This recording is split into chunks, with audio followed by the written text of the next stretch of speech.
DEI isn't dead, but it is being redefined. While some organisations are retreating from the language, the real question is, are they retreating from the work?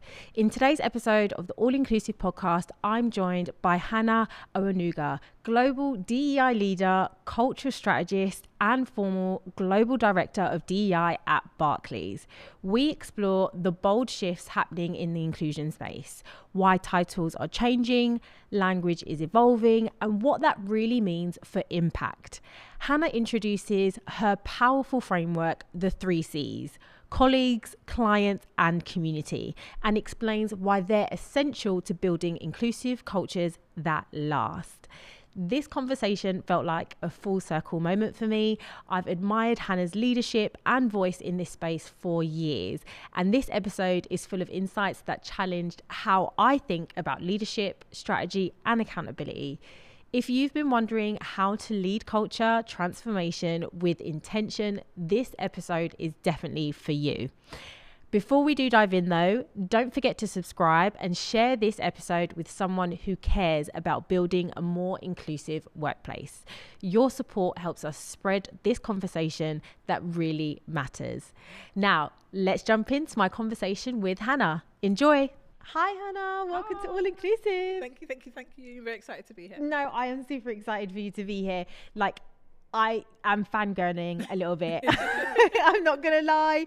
I started this podcast for everyone that's listening about, it's nearly 3 years now, which is insane. And Hannah was one of the leaders in which I connected with and wanted to follow. And I literally would be liking her posts, commenting.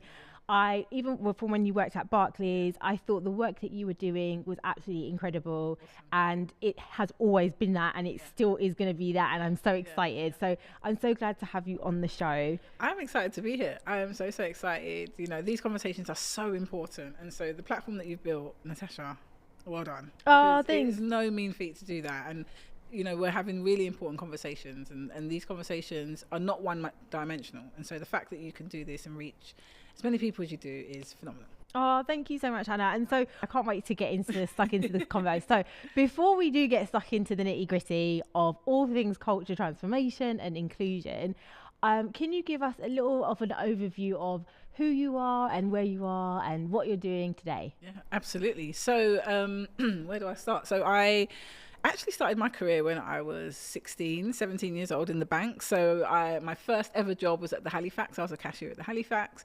And then when I was 17, I joined Barclays, and I stayed there for nearly 18 years. And so I started as a cashier and I left as a global director. I did a short stint in real estate as the group head of diversity, equity and inclusion.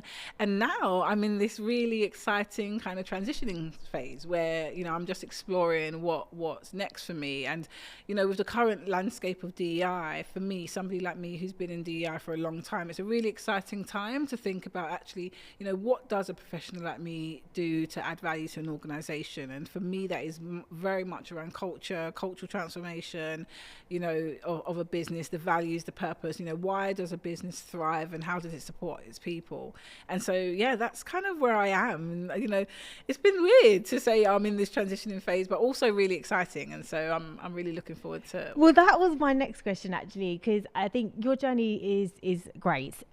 We don't hear very often leaders that have stayed within one organization for such a significant time period. Yeah. And I think obviously that probably goes to show the culture that you were in and the work that you were doing, and the fact that you were able to really grow, which is awesome. And you've since then grown and done even more stuff, which is fantastic.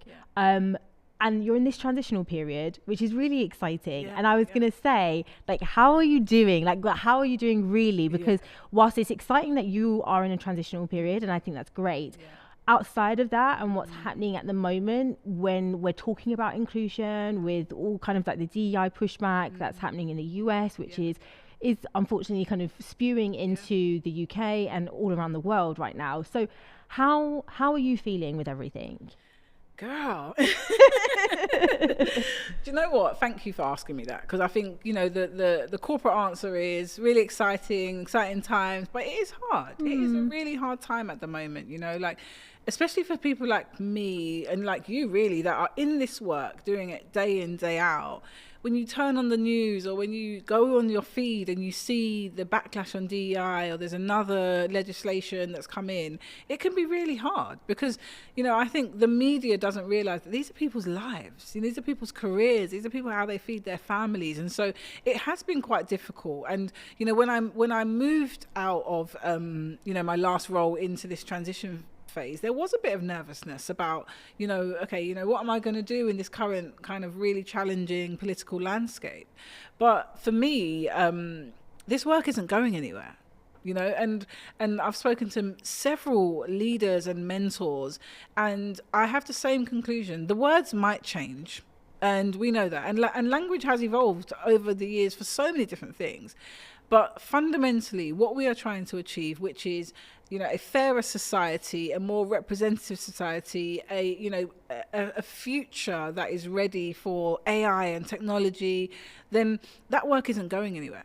And so, you know, that's what excites me, that actually we get to reimagine and redefine what that looks like.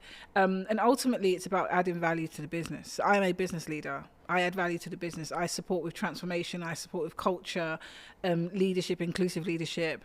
And so that's what I want to lean more into now. Oh, that's awesome. Yeah. And you touched on something, language, which I totally can resonate with, and I totally agree. Yeah. I think that, and I did a post on LinkedIn about this actually not long ago. I see the work that we're doing not necessarily stopping completely. Yeah. And I think there's a lot of organizations out there that are just potentially, I don't want to say the word rebranding, but are getting clearer with what it is that they are trying to do and where they're wanting to go with their organization and with their culture and with their employees and what they're committed to. And they're being a bit more clearer about that, which I don't think is a bad thing.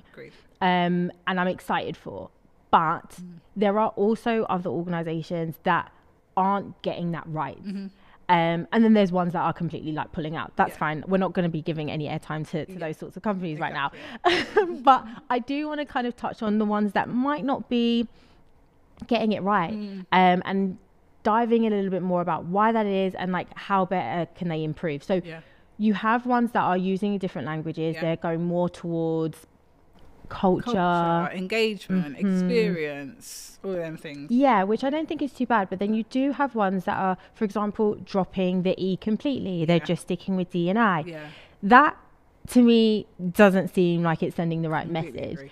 And so what would you say for those organizations that have, more so than changing, but it sounds as though that they are dropping their commitments, but behind closed doors, they're actually doing the work? I think it's very easy in this kind of political landscape to be very knee-jerk. Something happens in the news, you make a reaction.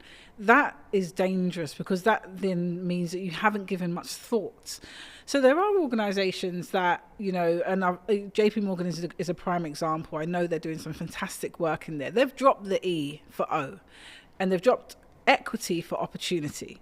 And if you look at the definition behind it, it means the same thing. I think there's something about making sure that, you know, you want the work that you're doing to resonate. You want it to land with people. You want people to have real understanding of what you're trying to do.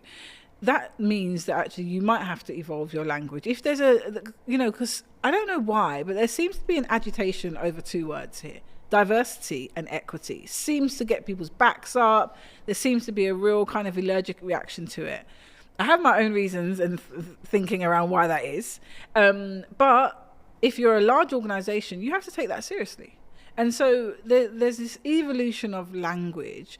And so what I would say to organizations, and what I really am passionate about now, is helping organizations unpick what they're trying to do. Because I think you made such a critical point. Organizations are getting clearer. They are getting much more clearer, which I absolutely agree with. You know, because you can't have this broad brush approach to DEI. What are you trying to achieve? And how are you going to do that? And what resources do you need to do? My biggest bugbear sometimes comes from when organizations move DEI under talent or under talent acquisition, because that suggests that DEI is solely about talent representation. And it's so much more than that. It's about ESG, it's about clients, it's about community, it's about your tenders and your contracts and your supplier diversity. You can't service all of that if DEI sits under your talent function. And so that's where I see there's this real disconnect between what is really DEI about, and how do we make sure that is fit for purpose for the future, and actually it's just about talent, and so we'll just put it under that. And that's where I think there's a real challenge. Yeah, I totally agree with you. I think we are seeing it a lot now as well, is that DI leaders' titles are changing and they are coming under different areas of the business. And I can understand why initially talent would be an option, right? Because that's the first touch point, so to speak.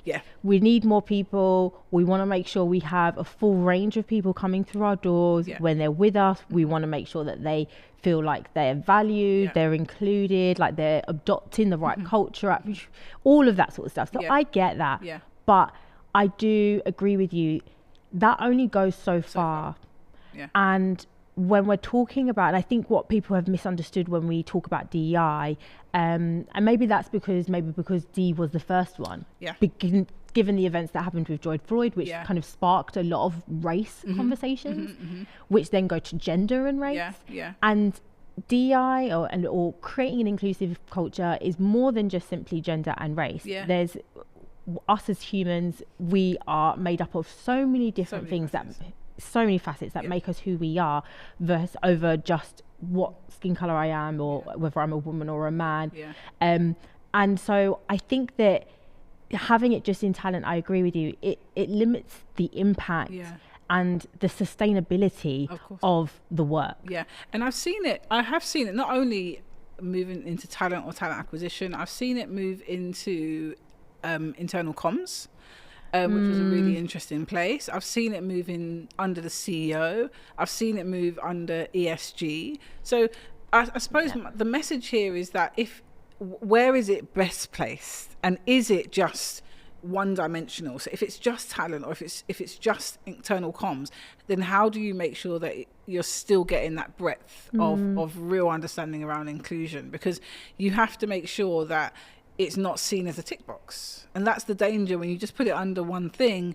Is it just you're just trying to tick a box that yes, you've done it, when actually if you want it to be something that flows through the organization, it really needs to be linked to your business strategy. Has to be. What advice would you give to leaders where their C-suite has gone to them and been like, look, we're going to do a little bit of a rebrand, we're thinking how maybe we're going to put DEI under talent, like what we said. What advice would you give to leaders who have been kind of propositioned that is their reality, that's where they're at right now? What can they do? Well, I think, and again, if I just think about it a bit more broader, when an organisation is looking at its inclusion agenda, it should think about it, and I call it the 3 Cs. It should think about it from a colleague, a client, and a community perspective. So if you only think about it from a colleague perspective, then HR and the people space will be the first place. Because it's about colleagues. But if you think about it 3-dimensionally, if you think about it from a colleague, a client, and a community perspective, then you can then think about, okay, well, where best could it sit that has that overarching view? I've seen it go into places like ESG or CSR, where actually it's taken a broader view on the business objectives. What is the business trying to achieve? And so I would say, if any business leader that's listening and are in a point where, they're getting some friction with, what's happening externally, they need to think about, what they do with their D&I agenda. I would really, urge them to do some work with their C-suite leaders, with their executive teams, about actually how do we make sure that inclusion is an overarch across many things. And so I'm really, I'm really interested in organisations where they're looking at inclusion and well-being and engagement, because actually that, well-being is is so important from an inclusion perspective, so critical. And then engagement, right? Like, you want your people to be engaged. How do you make sure that they're engaged? How do you listen to them? How do you provide psychological safety? And so just thinking about it one dimensional will just cut out so much more that can be done in that space. And so I'd encourage them to take a holistic view as opposed to just thinking about inclusion on its own. Oh, that's awesome. Yeah. I think that's some really great tips. And I love the 3 C's as well. Yeah. Definitely. That's something that I haven't actually heard before, but it just makes so much sense. Yeah. And so if any of the leaders that are listening out there, make sure you do these 3 C's, take Hannah's advice. Yeah. Or come speak to me and I can help you. Exactly. Literally. Her services are available, people. Hit her up. I want to go into a little bit more on what we might be missing. So what is actually slipping through the cracks? So whilst we have a lot of things going on when we're talking about DEI or not talking about it, language is changing. In your view, when we're thinking about building inclusive environments, workplaces, organizations, what do you think that we're missing right now? What aren't we seeing or doing? It's such a great question, and it's something that I'm actually personally really passionate about. And it's a bit cliche, but it is about leaders. It's about leadership, because you could look at me. I started somewhere. I worked my way up to a senior position in the organization, and I went from being a sole contributor to running and leading teams. That does not automatically make me an inclusive leader. Just by rite of passage, just because I'm a leader today does not make me an inclusive leader. I have inherent biases, inherent beliefs. I have my own belief systems, my things that I've been brought up with that will inform the way I lead. And so where I think we're making we've got a big gap is where we invest in our leadership from an inclusion perspective. Because actually, and I don't want to work myself out of a job here, but people like me shouldn't really exist. If you've got great leaders, you don't need somebody like me. If you've got leaders who are inclusive, who are, thoughtful, who are compassionate, who have empathy, and who have emotional intelligence, then actually, you're going to be running a fantastic business. But what I see is that leaders are being born from different things. If you're a great salesperson, all of a sudden you're now running a sales team. How have you been supported to make sure that you've got a diverse team? How are you being supported to make sure you understand the nuances of culture and background and abilities? And so one of the things I think is missing is actually our investment in leadership. And I've done so much work with leaders, and I've seen the vulnerability of people that say, I grew up in a racist area. My parents didn't allow me to speak to anyone who wasn't white and Christian. I've had them conversations with senior leaders. And I really appreciate them conversations, because then you can say, okay, well, let's do the work. What's the unlearning that you need to go through to make you a better leader? Yeah. And so that for me is, if I was going to say top 3, that would be number 1, is how do you work with leaders to unlock their inclusive leadership? Oh, that's awesome. I mean, it does... To me, as everything that you said makes me think of, you can be a boss, but it doesn't mean you can lead. Absolutely. And it certainly doesn't mean that you can lead inclusively. Absolutely. And I saw this, it came up on on my timeline, and I immediately was like raising the hands emoji. I'm like, yes, say it louder for the people in the back. Yes. God, I totally agree with you. And I think that we need to really unpick, what does an inclusive leader actually mean? What does that look like in practice? Yeah.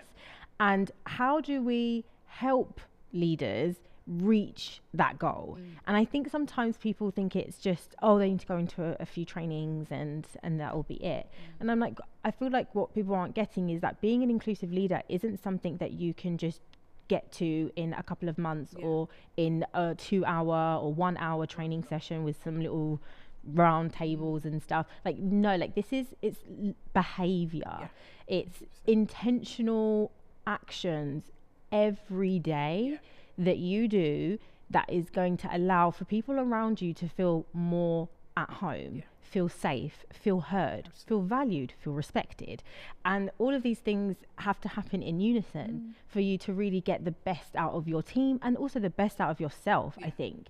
So I'm so glad that you mentioned that, because it is that's something that has actually been playing on my mind, is about this leadership development. And I think it's one of the ways that also organizations now are looking to potentially dive into, or could actually dive into, without getting any sort of backlash from what's happening externally, right? Leadership development is, I feel, is something that you could easily pitch towards your senior like your C-suite to invest more into, without kind of dredging up any potential reservations that they might have around DEI. If that makes sense. It does. It makes complete sense. And for me, I think, the question that you were asking, which is, what is an inclusive leader, is everything you say, right? And there's no one trait. You don't automatically become a leader, an inclusive leader, because you've been in a course. But it's about your curiosity. It's about your compassion. It's about understanding that leadership is much bigger than you. You're impacting people's lives. And so really thinking about, what's important to this person? How can I make them better? What are their drivers? And also, what are some of the challenges that they are facing? How do you remove the barriers? I honestly think that if we, as we move into this future of work, as we move into this future of AI and all these other things that are going to come in, the one thing you're not going to be able to replace is human connection. It's human empathy. It's compassion. It's love, right? And so how do you get leaders ready for that? Because AI will be able to take your notes for you. It'll be able to take your minutes for you. It'll be able to, put strategies together for you. All of them things will be able to be done in seconds. We're seeing it now. But what it won't be able to do is the human connection that you have when you sit down with someone and you do a career plan with them and you ask them, how do you want to grow? What impact can you have in this business? You've got to get curious. As a leader, you have to get curious. And then the other thing that was coming to my mind was just that it has to start from the top. So your business, your values, your mission statement of your organization has to always be from an inclusion perspective, because that is going to set the tone for your leaders. If your mission and your business is to be profitable, and that is the only thing you really care about, then your leaders are just going to care about profit. And so therefore they're going to recruit in their own image. They're going to recruit what's comfortable to them. They're going to surround themselves with people that look like them to be profitable. Whereas if your values speaks to inclusion and difference and embracing other, whatever that is, then actually that will trickle down to your leadership as well. And that's what, I've said to you before, I'm really, really passionate about. You said there was 3 things. What would be the third? So we've got leadership development. We've got from coming from the top down. What's the third? I think the third for me is just, what we talked around, just seeing DEI as a holistic thing. So it's, if you're starting out now, don't start with, and I know it's so big, so people think, I just need to start, where do I start? I need to start somewhere. And I get that, but take the time to do the work, and I want to pause that. Do the work. If you rush things, if you want to go straight to one thing, you're actually going to miss the opportunity. And one of the things that I think we don't do very well in the D&I profession is we don't measure a lot. We don't know how to articulate our value, right? And so how do you make sure that your work is connecting to the bottom line? That's the reality. And a lot of people might shoot me down for that, because everyone wants to see D&I as this really lovely thing that we do for people because we want to be happy. We do want to be happy, but at the same time, if you are in a profitable business, that business is there to make money. And so you have to be able to contribute to the business and make the leaders see your value. And so that would be my third thing is, let's see DEI as a holistic thing, and let's measure it so that we can, we can show our value. And talking about measuring, because now we are coming into the future of AI, and there's so much capability out there. There's so many new software and programs available to leaders. So what would you say is a really, I don't want to say a quick win, because we've already said we shouldn't be doing quick wins, but what would be a really good step to take towards being able to show the outcome, show we created this initiative, we did this is how far we've come, this is where we're going, and really be able to measure the impact that you're making? Link DEI to your product, link it to your client. That's the easiest way to show your value. Look at your current client base, look at their needs, and link link DEI to the client. So if, we always talk about the black pound, the pink pound, the purple pound, right? That is an indication of the spending power within them demographics. Are you tapped into that? And how do you tap into that? And why would that community want to spend with you? And it's in that link. And, there's loads of examples out there. I love Dove. Dove does a lot of work around kind of inclusion.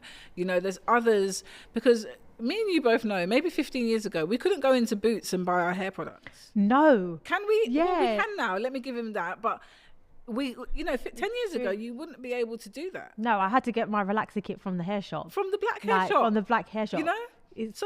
So that's the win. The win is that when you get these organizations to understand what they are missing, now they've got the black pound who goes into Boots and can pick up their hair products, or they can pick up, their relaxer kit, or they can pick up their Fenty makeup in the shade that they want. That is the real value of DEI, when you can link it to your products. I mean, Fenty Beauty is a great example as well, like the shade ranges. I mean, I think a lot of, now we have Fenty Beauty, which is fantastic, but MAC, I think MAC for me is one of the key beauty players in this game, who from day one have really made sure that their product range matched all of their customer base as best as they could.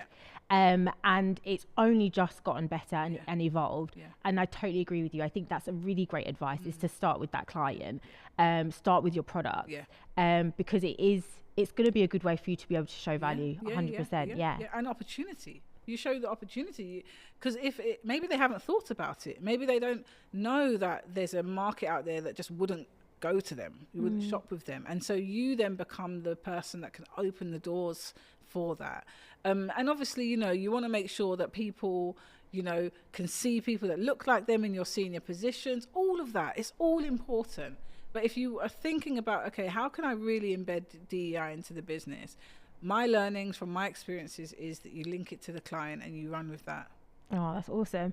So how can leaders commit to inclusion and cultural transformation in a way that makes sure that it feels really unique and it's not kind of just a simple tick box, outside of linking it towards product, as an individual leader? Okay, so that's great, because there's two sides to that question. So there's what can organizations do. We've talked a lot about that on an individual basis, right? If you're sitting here listening to this today and you're thinking, what can I do? I have this thing called the 3 Ps to allyship: power, position, and privilege. How do you use your power? How do you use your position? And how do you use your privilege for somebody else? And so if you are a leader in a senior leadership position or in a leadership position, how do you use your power, your position, and your privilege to help somebody else? What can you do to open a door for somebody? If you have power, the whole point of power is that you've got influence. You can make a difference. You make decisions in your business. How can you make a decision that's going to benefit somebody else? Your position, if you are an MD or a director, then you have power in that position. How do you make sure that you can bring someone into a meeting? Someone's never been to a board meeting before, take them in. Let them sit and observe and learn. That's how you use your position. And then privilege is thinking about, well, what are the things that are afforded to me that are not afforded to somebody else? Golf, do you go golfing, right? Bring somebody else, someone who from a low socioeconomic background who would never have that. Use your privilege to open and give access to other people. That's what I would say. So if you're sitting here, you're an individual, every single one of us can use position, power, and privilege to make a difference. Yeah, I think that's awesome, and I love the 3 Ps. Like, don't steal them there. I know. I'm definitely no, I won't steal it. I'm definitely going to give all full credit to you, Hannah, because I think it's awesome, and I think it's important that we do break when we're having these conversations, we can break it down from a point of, okay, yes, as an organization, this is what we need to do, this is what we need to see, but also just as an individual as well, because at the end of the day, we all work, we all play a vital role in how everyone else feels around us, and whether an organization feels like we can belong there and it's a great inclusive culture. We can all do our part in doing that. And so I love the 3 Ps that you've just said, because I think it is something that we could all easily do. Absolutely. And you don't have to be, it could be anyone. You know, and I think that's important. When I say privilege, people get really nervous because they think I'm talking about white privilege. White privilege exists. We know that it exists, but privilege on its own, we are all privileged. Yeah. You know, I sit in meetings with senior leaders, in boards, that others don't get that opportunity. I sit on a board as a non-exec director. I have access to the CEO that not everyone else does. And so how can I unlock my access to help somebody else? That is how you can have impact as a leader. And I think you literally just explained it as well in when you was describing your 3 Ps in terms of privilege. It's thinking about what barriers may exist for others that don't exist for yourself. Thank you. And that I love that sentence, because for me, I think that sums up privilege perfectly. And it doesn't automatically think about, oh, if you're white or a man. No, it's anyone. Exactly. I think that's awesome. I mean, Hannah, I've thoroughly enjoyed our conversation today. Like, literally. I'm like looking at the time and I'm like, oh my gosh, we both have to go and pick up our babies. Yes. Well, they're not much babies anymore, but do you know what I mean? It's that time of day. But honestly, I've so thoroughly enjoyed our conversation. I'm so glad for me, this is an absolute full circle moment, because I've watched you work and I've been an admirer of your work for so long. And so I'm so glad that we were able to do this and we're able to have this great conversation. Thank you so much. I've had a great time. I can't believe the time has just gone. It's so quick. But look, these are really important conversations. They don't just stop here. We have to continue. We have to use our voice. You're doing amazing work, Natasha. Please keep it up. And, like we said, I'm on LinkedIn as well. So people can find me on LinkedIn and we can continue the conversation. Yeah, literally, because that was going to be my next question. How can our listeners better get to know you, connect with you, and also hit you up for any additional help and support? Yeah, absolutely. So LinkedIn is where I can't stop talking. So, please do follow me, connect with me on LinkedIn. But then also hannahawonuga.com is where you can reach out to me if you want to learn more about the 3 Ps or the 3 Cs or how to transform your business. I'm open for business. Oh, that's awesome. So I am going to include a link below to your LinkedIn profile as well as your business page as well. So everyone's able to connect with you. I apologize now if your emails get flooded. Actually, I don't even need to apologize because I know her inbox is already flooded. So I just about managed to squeeze through. But yeah, no, Hannah, thank you so much again for joining me on the show and in person, woohoo, which has been awesome. And I can't wait for us to collaborate again soon. Absolutely. Thank you so much.